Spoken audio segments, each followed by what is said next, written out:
Hi, I'm Dr. Vince Belanzi, and another installment in some of the videos. We're going to keep these on a more regular basis. I want to talk about a couple things that I've seen in the news recently. In fact, I just want to address something. It seems that we've got this ongoing theory that the only thing we can do for disease and problems are drugs and surgery. For example, the newest treatment for diabetes is coming out to be bariatric surgery. The newest treatment for dementia and Alzheimer's is coming out to be antihypertensive medication. Yeah, that's one route to go. However, I want to make the point that being healthy, having a healthier lifestyle is actually more effective and is going to be a safer thing to do. Let's take bariatric surgery, for example. Yes, when people get bariatric surgery, it tends to improve a lot of things in physiology. It really does. And it's not just about losing weight. We find that diabetes and inflammation and many other things are positively affected. But to undergo bariatric surgery just for those results is, to my opinion, a little bit extreme. I think we can do much better and have more permanent benefits and overall benefits by having people change their lifestyle.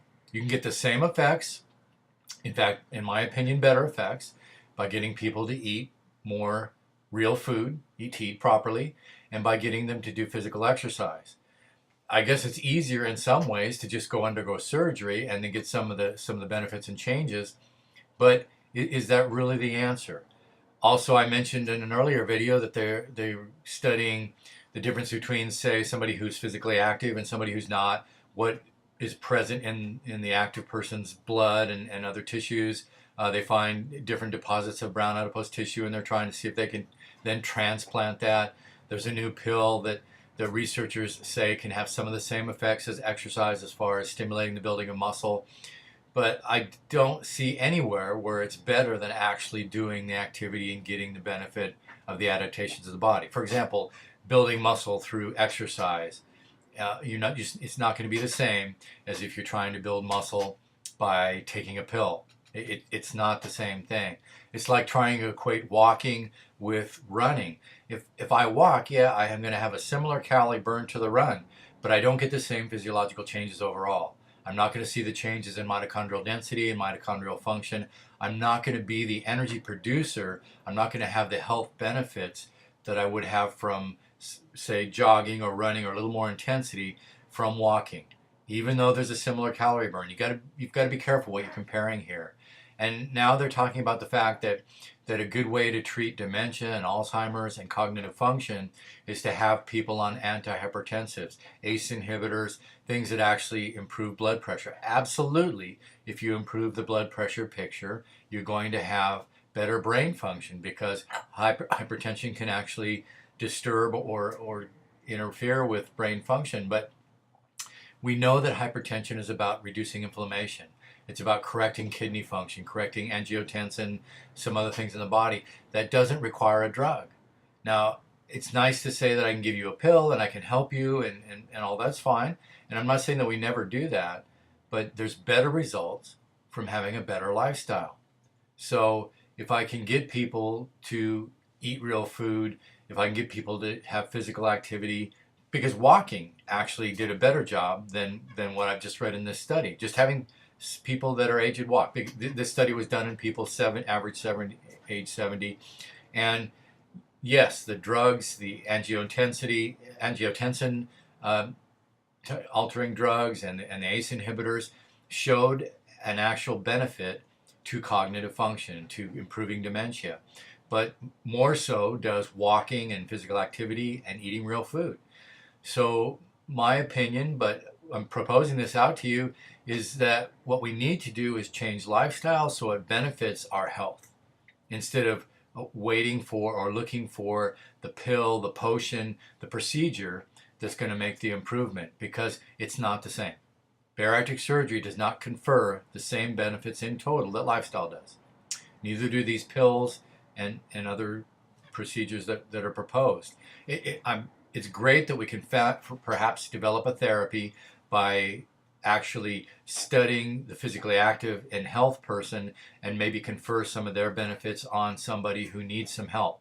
Nothing wrong with helping out when somebody's gone out of control behind. That's what drugs are for.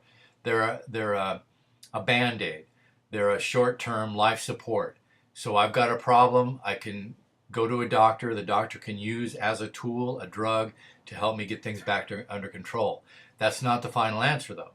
The final answer is to redo my lifestyle, because it's obvious then that my lifestyle has not been something that's conducive to health.